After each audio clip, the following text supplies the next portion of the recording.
After the last election, I was very much into how I could help support mutual aid in our community here in Tampa Bay. Because for me, it was very clear that if we're going to dismantle the federal system, and in doing that, we change what resources are available to state and local governments, mutual aid becomes necessary because people are going to be lacking. Because we had systems in place that are no longer in place, or they've changed, or they're no longer adequate.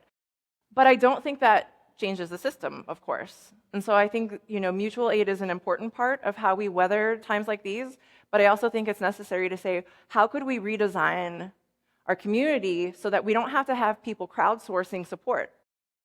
And I think that goes back to the question about changing the narrative. Because if we really value humans and we value community and we value people thriving, then we'll make choices in our local government, in our state government, in our federal government that support thriving. Right now, we're not saying that that's what we value. We value other things more. Not saying that we don't value human beings. We do. We care about each other. We care about our families. We care about our friends. But right now, people care more about power, about money, about racing to the top, whatever that might look like. And so I think the way to combat that is to say, we need to have real intentional conversations about what we value as a collective, and then start building around those values. And recognizing that we have them, no matter what our backgrounds are, we have shared values. We all value very similar things, even if we do it in different ways. And I think we have to start from that place of common understanding to thrive. Great answer. Thank you. What other questions are out there? Where would you suggest would be the first start if I was to take it home, do an action tomorrow? This is going to depend on your situation, but I would say start with having a conversation with your family members about what is important to you.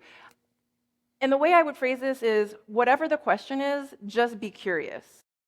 I think one of the most important communication lessons when we talk about overcoming political divides in particular is recognizing that we're talking to people not to persuade them, but to understand them. If you come at conversations from that point, you can start to bridge divides. And so I would say the very first place I would start is by talking to my family members, and I have family members who do not share my beliefs. And I'm often really wanting to throw data at them and be like, but did you see this report? And nobody cares about the data, right? They care about what they value. And so I would say, let's talk about what we all value and where we have alignment and maybe where we are misaligned, but let's be open about it. Love that. Question in the back here from Jay. Hi. Just comment question kind of with the whole work-life balance, with how efficient we are today and how we should be at a 25-hour full-time work week, not a 40, and breaking the systems to make those things happen. Seeing those changes and how it can affect public health and how we can then use things that we care about to do our passions that bring us joy in the mutual aid aspects and other aspects. We really need to work as a society to break the systems to improve our mental, physical, and emotional health. So I just want to say thank you for pointing that out, and just wanted to add this a little bit and see where you are on the 25-hour work week or even 20 hours because of how efficient we are right now at the human life force.